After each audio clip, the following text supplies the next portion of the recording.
After 60, all the rules change.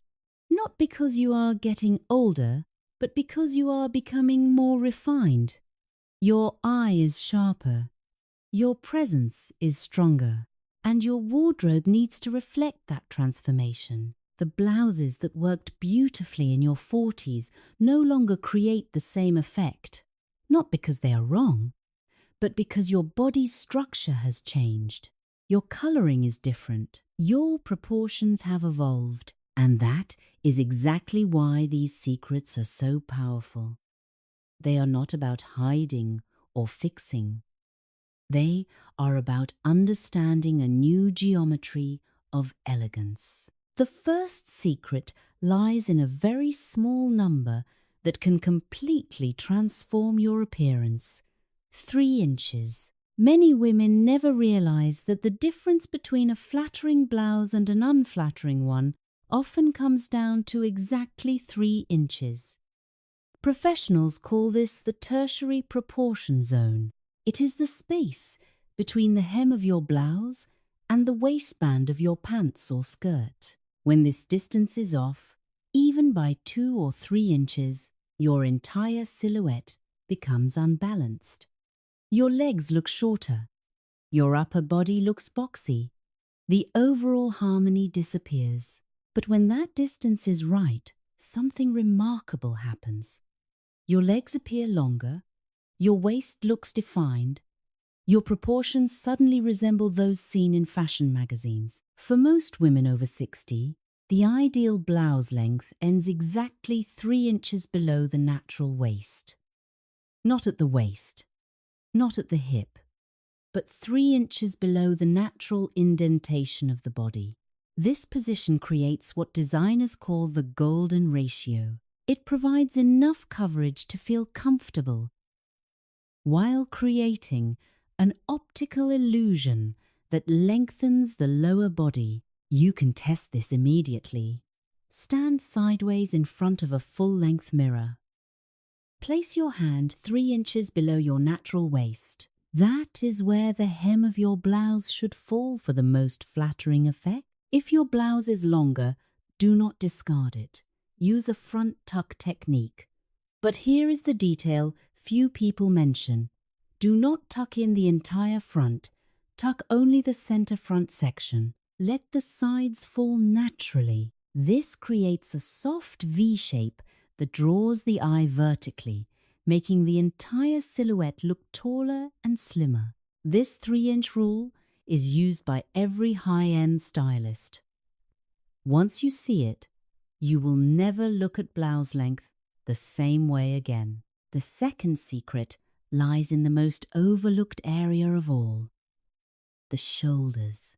Most women focus on bust fit or waist fit, but professionals know the true secret lies in the shoulders. The shoulder is the architectural foundation of every garment. When the shoulder seam is placed incorrectly, even by ½ inch, the entire structure collapses. The shoulder seam must end exactly where the shoulder bone ends. Not inward, not extended beyond, exactly there. When the seam sits too close to the neck, the frame looks smaller and weaker.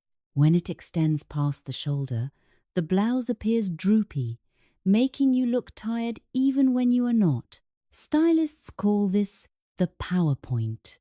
When the shoulder seam is placed correctly, your posture naturally improves. Your presence expands.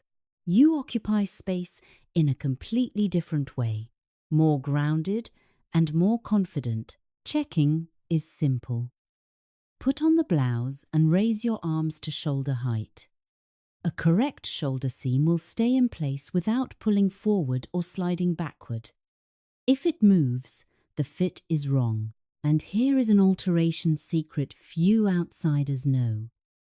If you love a blouse but the shoulder is slightly off, take it to a tailor and ask them to adjust the sleeve cap. The cost is usually around $15 to $20, but the result can transform an ordinary blouse into a perfectly fitted piece.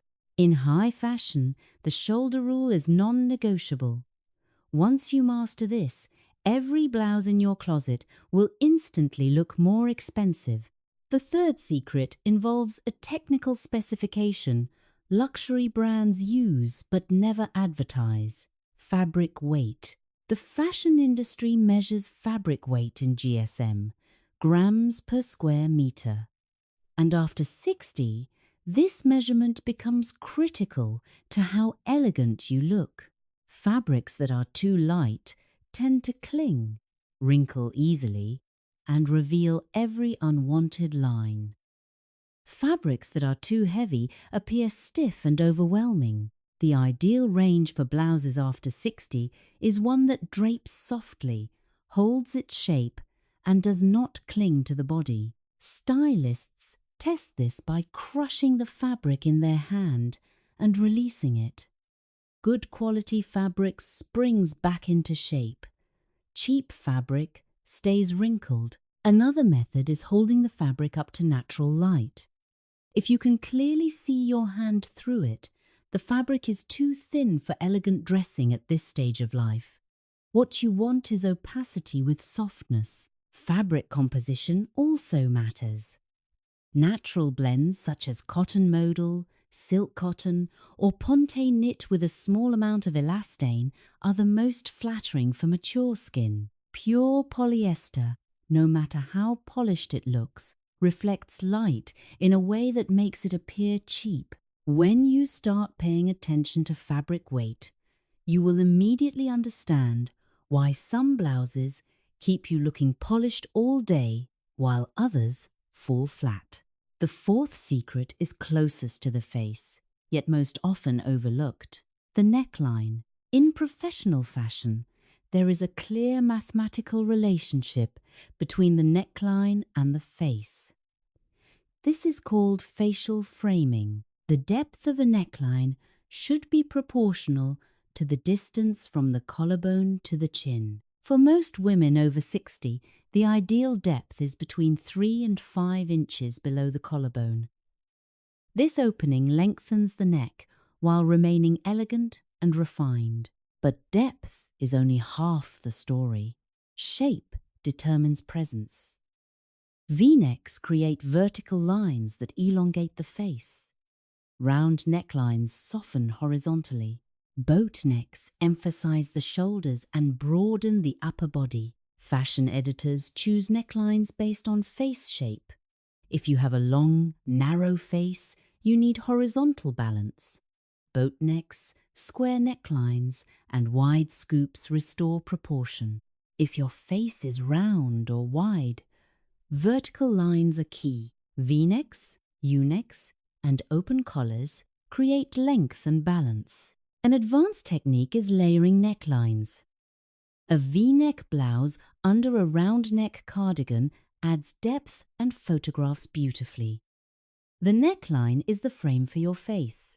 When you understand its geometry, you control how your face is perceived. The fifth secret is where science meets style: color adjacency. The color closest to your face does more than affect aesthetics. It changes how your skin appears. After 60, pigmentation decreases and natural rosiness fades. This makes the colors near your face far more influential than they were at 40. Color specialists understand this well. Warm undertones thrive with warm colors. Cool undertones need cool shades.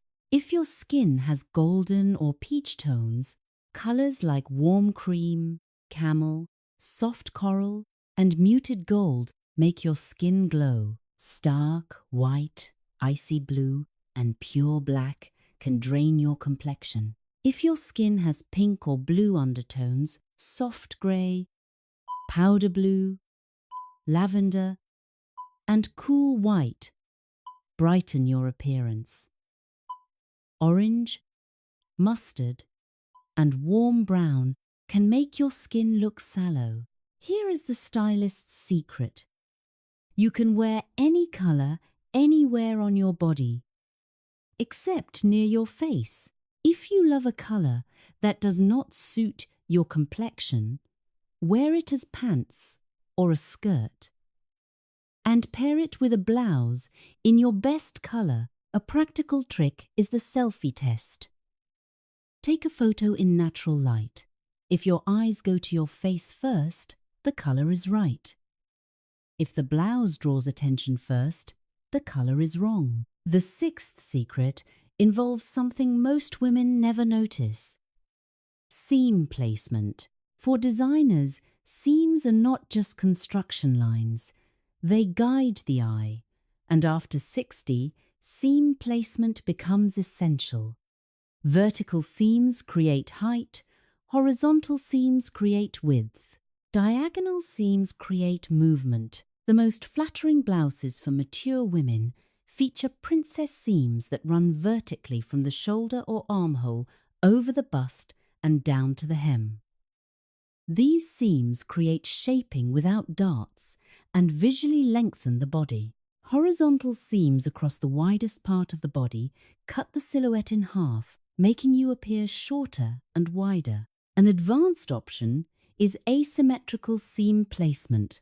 Diagonal seams or off-center panels add visual interest and draw the eye in flattering directions. Luxury fashion houses carefully calculate seam placement because it distinguishes basic garments from architectural design. Once you start noticing seams, you will understand why some blouses make you look taller while others do not.